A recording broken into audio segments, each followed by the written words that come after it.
Everyone, today we are going to discuss about geography chapter 5 major domains of the earth. जैसा कि आप सब जानते हैं, पृथ्वी में ही जीवन है।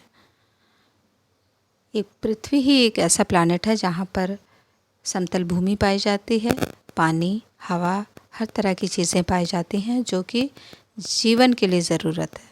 इसीलिए पृथ्वी में जीवन है।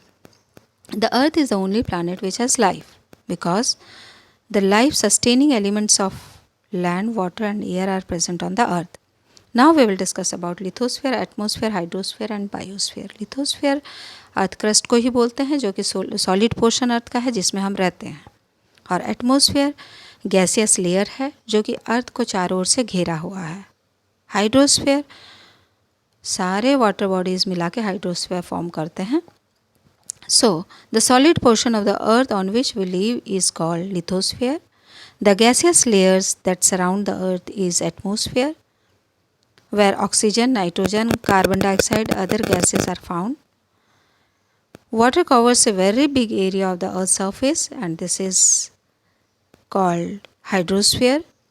Hydrosphere comprises water in all its form, that is ice, water, water vapor. Now we will talk about biosphere. It is the narrow zone where we find land, water, air together, which contains all form of life.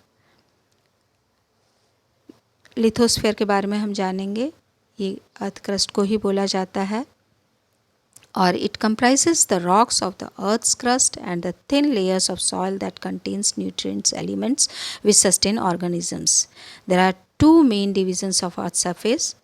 एक तो है continents, दूसरा है ocean basins. The large land masses are called continents and huge water bodies are called ocean basin. ठीक है, हम पृथ्वी की सतह को दो भागों में बांटते हैं, एक जो है लार्ज लैंड मासेस, दूसरा है huge water bodies. Now the level of sea water remains the same everywhere. Elevation of land is measured from the level of sea which is taken as 0. जैसा कि आप जानते हैं, highest mountain peak mount Everest का जो height है वो 8,848 metres है अबव द सी लेवल. और मारियाना ट्रेंच जो कि पैसिफिक ओशन में है, इसका ये ग्रेटेस्ट डेप्थ में है. इसका डेप्थ है 11,022 मीटर जो कि रिकॉर्ड किया गया है. Now we will talk about hydrosphere. Hydrosphere, Earth is the blue planet. हम सबको मालूम है अर्थ को ब्लू प्लानट बोला जाता है क्योंकि ये चारों ओर पानी से घिरा हुआ है. अबाउट 71% अर्थ जो है पानी से घिरा हुआ है और 29% जो है लैंड पाया जाता है. और ये जो 71% पृथ्वी पानी से घिरा हुआ है, इसका 97% पानी जो है वो ओशंस के रूप में है जो कि सॉल्टी है, ह्यूमन यूज़ के लिए पॉसिबल नहीं है. Only very small percentage is available as fresh water for human use. Now we will talk about oceans. Oceans are the major part of hydrosphere. They are all interconnected. ठीक है, ocean water are always moving. 3 तरह के movement होते हैं ocean water में. One is waves, another is tides and the third one is ocean currents. Now we will talk about the oceans. Oceans को 5 भागों में बांटा गया है. Pacific ocean, Atlantic ocean, Indian ocean, southern ocean, Arctic ocean. Pacific ocean जो है it is the largest ocean. It's spread over 1/3 of the earth. Mariana trench इसमें पाई जाती है. और जो पैसिफिक ओशन है वो सर्कुलर शेप में है. Asia, Australia, north and south America surround it. Now we will talk about Atlantic Ocean. It is the second largest ocean in the world. ये शेप में S की तरह है. It is flanked by the North and South America on the western side, Europe and Africa on the eastern side. ठीक है, और यहाँ पर जो है irregular and indented coastline होने के कारण आइडियल लोकेशन है नेचुरल हार्बर्स एंड पोर्ट्स के लिए. From the point of view of commerce it is the busiest ocean. इसको बिजिएस्ट ओशन भी बोला जाता है अगर हम कॉमर्स की दृष्टि से देखें तो, क्योंकि यहाँ से व्यापार बहुत ज़्यादा होता है, बिजनेस होता है बहुत ज़्यादा. अभी हम इंडियन ओशन की बात करेंगे. इंडियन ओशन इंडिया के नाम से पड़ा है ओशन का नाम, और ये शेप में ट्रायंगुलर आकार का है। The Indian Ocean is the only ocean named after the country that is India. The shape of the ocean is almost triangular. North में it is bounded by Asia, in the west by Africa and the east by Australia. The Southern Ocean encircles the continents of Antarctica and extends northward to 60 degrees south latitude. Now we will discuss about the Arctic Ocean. It is located within the Arctic Circle and surrounds the North Pole. It is connected with the Pacific Ocean by a narrow stretch of shallow water known as Bering Strait. It is bound by northern coast of North America and Eurasia. अभी हम बात करेंगे atmosphere के बारे में. The earth is surrounded by a layer of gas that is atmosphere, and thin blanket of air is an integral and important aspects of planet. It provides us with air we breathe and protect us from the harmful effects of the sun's rays. It extends up to the height of 1600 km. It is divided into layers based on composition, temperature and other properties.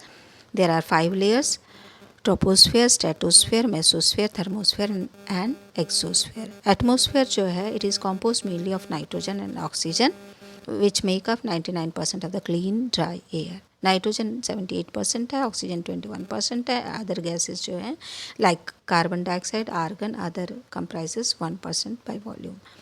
Oxygen जो है breathing के लिए बहुत important है. Nitrogen helps in the growth of living organisms. Carbon dioxide the present in minute amount, it is important as it absorbs heat radiated by the earth there.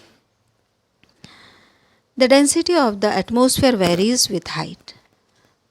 It is maximum at the sea level and decreases rapidly as we go up. जैसा कि आप जानते हो जब mountain में कोई भी climber चढ़ता है तो उसको ब्रीदिंग प्रॉब्लम होती है, क्योंकि जो हवा है, ऑक्सीजन है, उसको कमी होने लगती है जैसे जैसे वो ऊपर की ओर जाता है. इसीलिए वो ऑक्सीजन सिलेंडर लेकर जाते हैं. The temperature also decreases as we go upward. The atmosphere exerts pressure on the earth. This varies from place to place. Some areas experiences high pressure and some areas low pressure. Air moves from high pressure to low pressure. Moving air को wind बोला जाता है. Now we will talk about the biosphere, the domain of life. Biosphere is a narrow zone of contact between land, water and air. Or there are several species of organisms that vary in size from microbes and bacteria to huge mammals. All the living organisms including human are linked to each other and to the biosphere for survival. The organisms in the biosphere, इनको हम 2 भागों में बांटते हैं, plant kingdom and animal kingdom. The 3 domains of the earth interact with each other. Okay?